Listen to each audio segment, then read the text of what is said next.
Good day everyone. In this video lecture we shall discuss realization of voltage source inverter. Contents that I am going to cover in this session are as follows. Firstly, we shall discuss realization of single phase half bridge inverters, followed by realization of single phase full bridge inverters. Finally, we shall conclude the session with realization of three phase full bridge inverters. Let us see the logic to realize voltage source inverter. I start with a single phase case. We know for inverter input side usually DC source would be available, and load side we have AC load. So DC power has to be converted into AC power. The simple way to do that is this: connect the load across DC source directly for certain duration of time, and reverse connect the load across the DC source for an equal duration of time. So this way. So now by connecting load directly to the DC source, we are going to have this kind of positive voltage. So let me say voltage across that is equal to V. Voltage across source is DC voltage source is V. So voltage across the load is equal to V for the, let me say 10 milliseconds it is V. So I am connecting load to the source directly for 10 milliseconds. So for 10 milliseconds it is equal to V. And again so 10 milliseconds, let me connect it to let me reverse connect the load to the source, then the voltage would be minus V for 10 milliseconds. And this way one can repeat the operation so that we connect periodically we connect the load to the source directly for 10 milliseconds and reverse connect load to the source for 10 milliseconds and so on. So we are going to have this kind of voltage. So that is a rectangular pulse kind of thing. So you can see, it is rectangular wave. So this kind of voltage would appear across the load.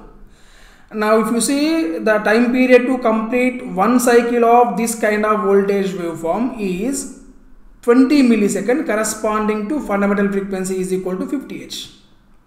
So output voltage is bipolar square wave, and that would appear across the load, which is not pure sinusoid. So this is a basic inverter. So this is the basic inverter output voltage. Okay, that to single phase. Now if you see, this is not a pure sinusoid. In fact, it has this output voltage. It has fundamental along with the harmonics. So we require fundamental voltage. So that is shown with this blue curve here. So and remaining harmonics are to be eliminated. So they has to be minimized or eliminated so that the output load receives pure AC power at the desired frequency. So for our example, I have taken desired frequency is equal to 50 Hz. Okay, this is a basic logic to realize voltage source inverter. So let us see how can we achieve this. So I start with realization of single phase half bridge inverter. Output side we know we have AC load, so which has to carry current in the both directions, right? AC load has to carry current in the both direction, and voltage across that load also has to be bipolar, and that depends on the switch position. That depends on the switch positions, okay, switching position of the switches that are used to realize the voltage source inverter. Here, because the load has to carry current and load has to carry current continuously, so the switch pole must be connected to load all the time. So the simple way to realize half bridge inverter is this. So you can see input side we have DC voltage source. So we have DC source, and this is and load is AC. So for half bridge inverter, what we do is that we are going to connect a DC link. So we are connecting two capacitors with equal magnitude, more or less equal magnitude, so that they charge with the equal amount of voltage, VDC by 2 and VDC by 2, where VDC is the input voltage. And at midpoint of this the capacitor, the DC link, so we have the AC load. We are connecting AC load, and this AC load would be connected to this DC source through this SPDT. SPDT, single pole double throw switch. Now pole is connected to the load always, because current through this load must be continuous. Current through this must be continuous. Now it is single pole double throw, right? There are two throws. So as long as we connect pole to throw 1, voltage across this load, AC load, with this polarity. So with this polarity would be VDC by 2. And what about the current? And current would be depend on the load type. So that depends on the load. But voltage would be VDC, that depends on the switch position. Now if switch kept at this T1, so if pole is connected to throw 1, then voltage across load with this polarity would be VDC by 2. And current depends on the type of the load. Similarly, if I make this connection, that pole to T2 for example, if I make this connection, then what would be voltage across the load? So that would be VDC by 2 again, but with this polarity. So this way, by controlling the switching position, one can control the output voltage, and output current depends on the type of the load. So we can control the output voltage frequency here. The magnitude, for this case, there is no control over the magnitude. As long as VDC is constant, the output voltage magnitude is going to be constant. But switching frequency can be controlled by varying the switching frequency. The output voltage frequency can be controlled by switching frequency. So by controlling switching frequency, you can have the variable frequency type of the output voltage waveform. Now how can we realize this SPDT? Okay, so SPDT has to be realized, this kind of SPDT has to be realized using the semiconductor switches, so that we can operate them at high frequency. If you use manual switches, so they cannot be operated at high frequency. Usually, for example, if AC load require supply at 50 Hz frequency, so then what is the switching frequency? Switching frequency is 50 Hz. So we need to operate switch 50 times within 1 second, which would be highly difficult using the manual switch. So this SPDT can used to be realized with semiconductor switches, which can be operated at high frequency. Now, so what is the requirement on this SPDT? Let us see that. For example, if I connect pole to 3-1, then what should be the current direction? So current can be between P and T1. That can be in either direction. That can be P to T1 or T1 to P.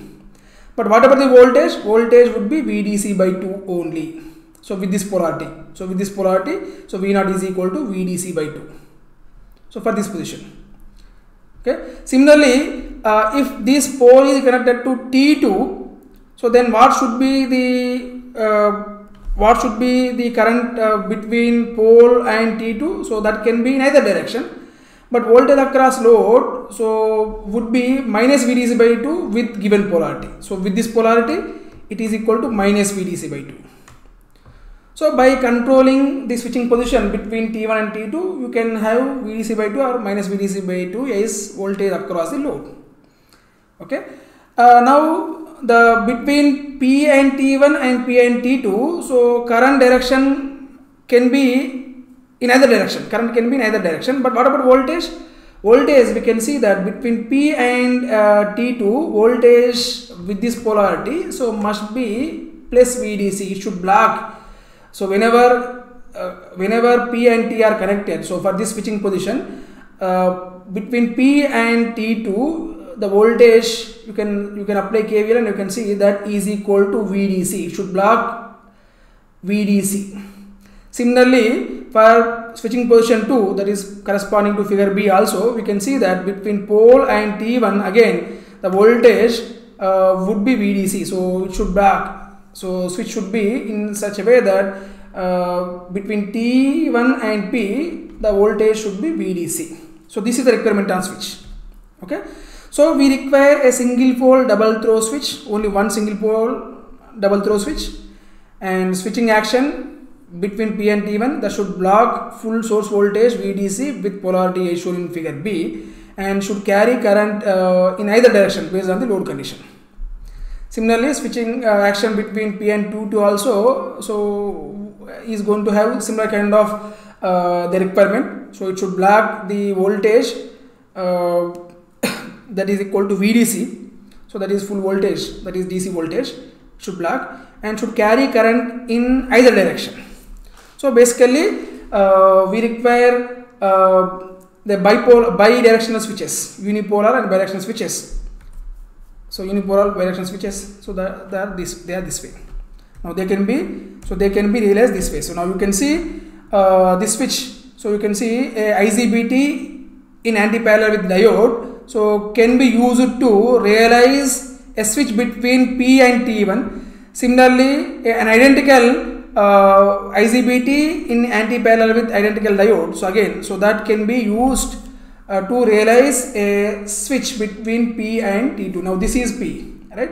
So this is pole, and this is corresponding to throw 1, and this is corresponding to throw 2. Okay, so this way one can realize. So you require 2 switches in order to realize SPDT, single pole double throw switch, using semiconductor switches, semiconductor devices. We require 2 bidirectional unipolar switches. Okay, you can see this can block only voltage with only this kind of polarity. It cannot block reverse voltage because the diode, in case the voltage reverse voltage appear across the switch, that would leads to forward conduction mode of the diode one. So it cannot block reverse voltage.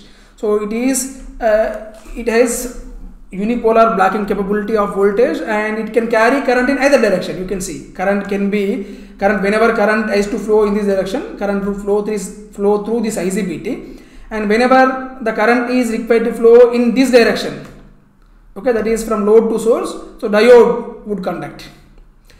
And similarly for switch 2 also, the second switch also, you can see that whenever current is flowing this way, in this direction, so the current would flow through this IGBT. In case current takes this direction, so diode would conduct, and it can block voltage with only this polarity.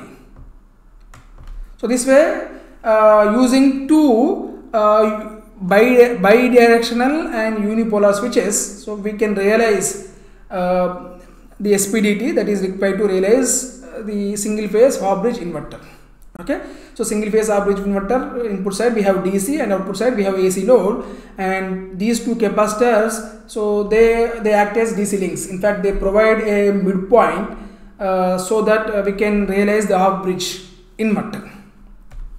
The important observations related to this particular single phase half bridge inverter are: switch S1 and S2 are operated in complementary fashion. So whenever S1 is operated, S2 must be off.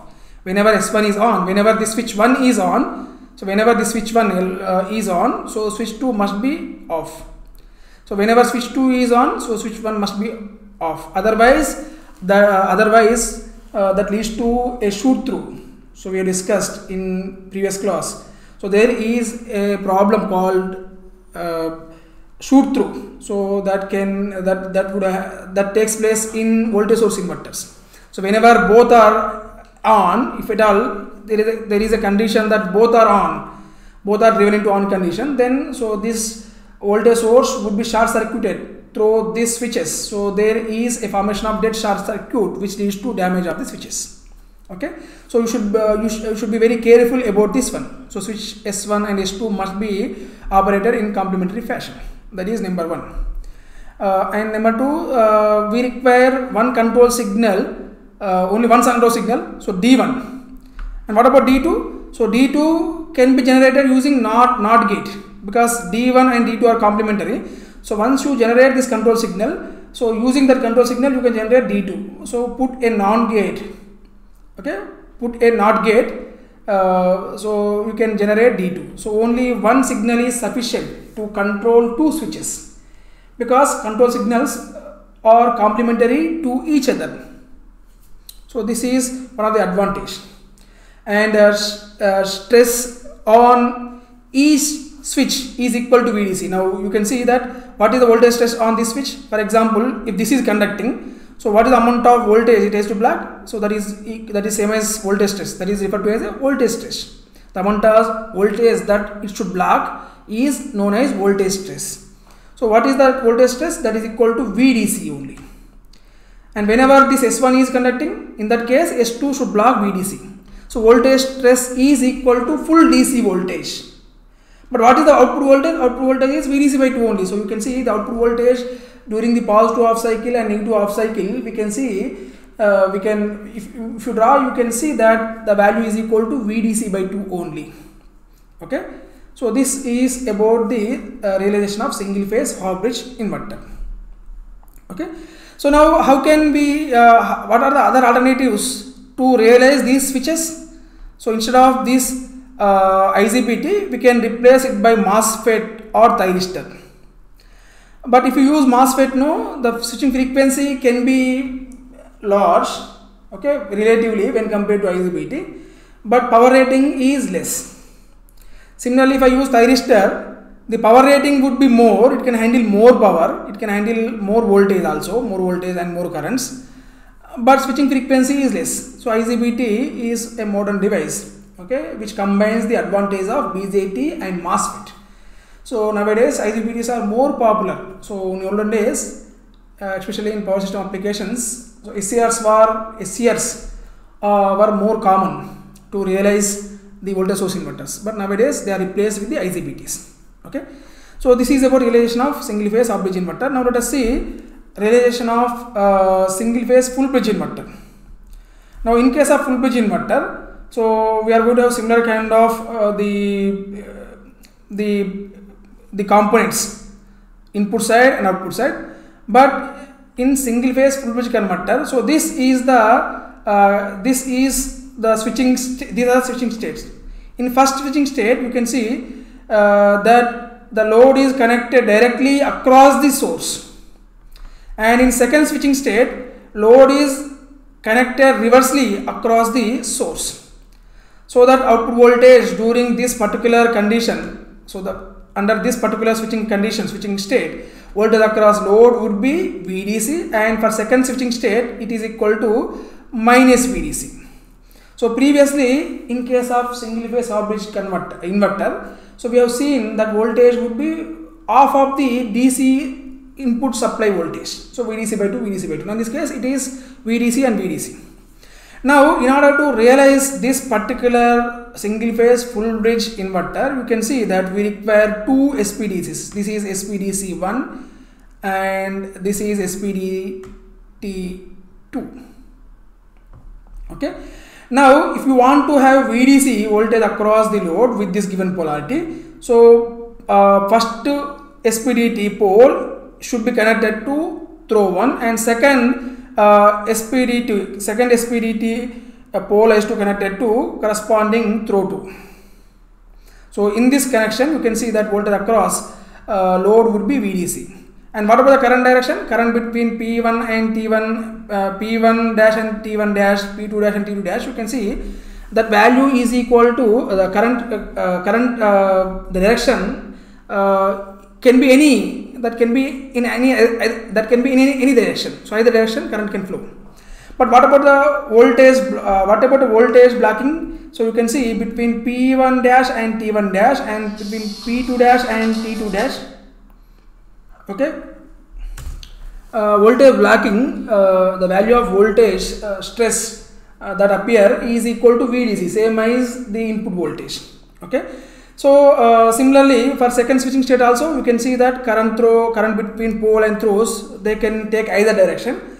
And but what about voltage stress that appear between pole and corresponding throws, that is VDC. So between any pole and throw, the voltage stress is equal to VDC, that is same as the input voltage, and between any pole and throw, current can take either direction. So between any pole and throw, so you require a bidirectional and unipolar switch. Okay, and important observation, pole is to be connected to load because current throw pole is continuous. So load also, current through load must be continuous. So pole and throw must be connected. Sorry, pole and load is to be must be connected. I'm sorry.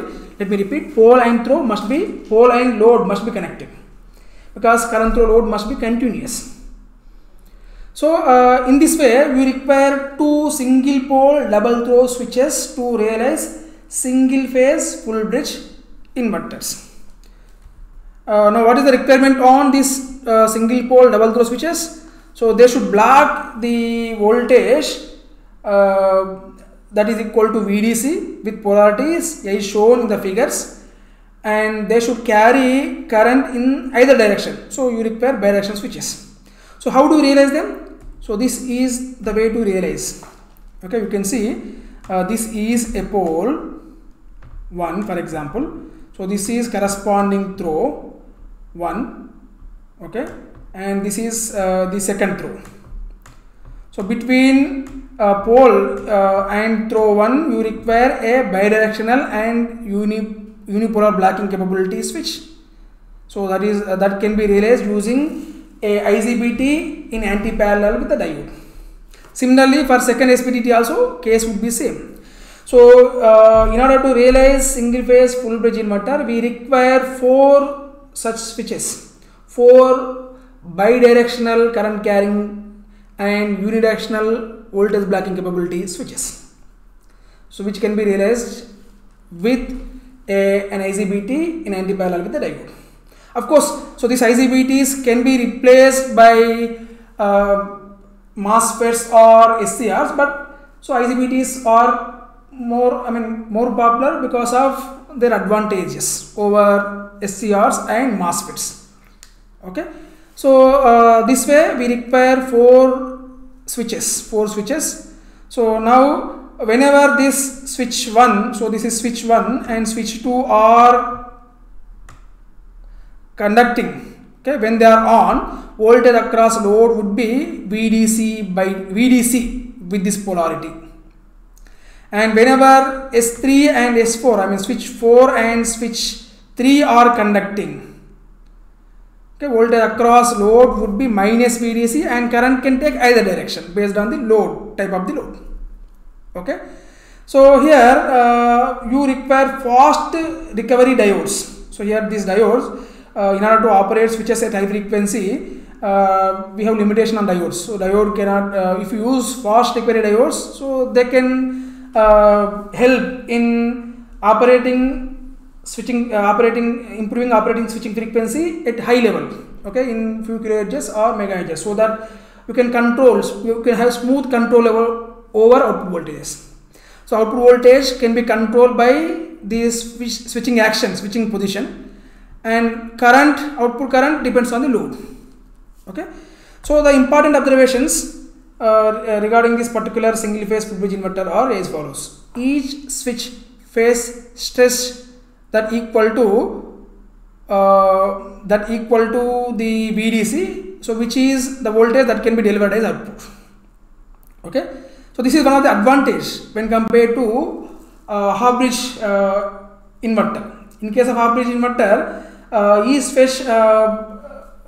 switch is to block voltage equal to input voltage, but output voltage range is going to be VDC by 2. So when you compare with the full bridge inverter with half bridge inverter, we have that advantage. So with same rating switches, we can have double amount of output voltage. But disadvantage, we require 4 switches. Okay, we require 4 switches. Using 4 switches, we can have double voltage that appear across the load when compared to single phase half bridge inverter. So we can use thyristors or MOSFETs also in anti-parallel with the diodes as switches to realize single phase full bridge inverters. Okay, so voltage across load decided by the switches that are in the conduction, and current can be determined by the load. Okay, yeah.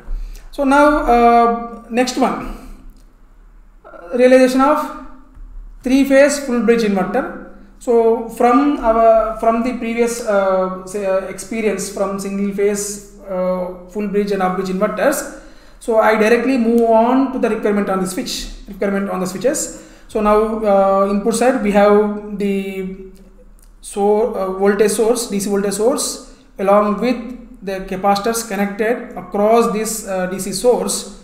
Now the output side we are going to have three-phase load. We are going to have three-phase load. Now in order to have the symmetrical output voltage across three phases, you require three legs. In each leg we require SPDT, single pole double throw switch, as shown in this particular figure. Okay. Now poles has to be connected to loads. Now you can see that poles are going to be connected to the load side. Now load is not shown in this figure. Okay, that is external to circuit.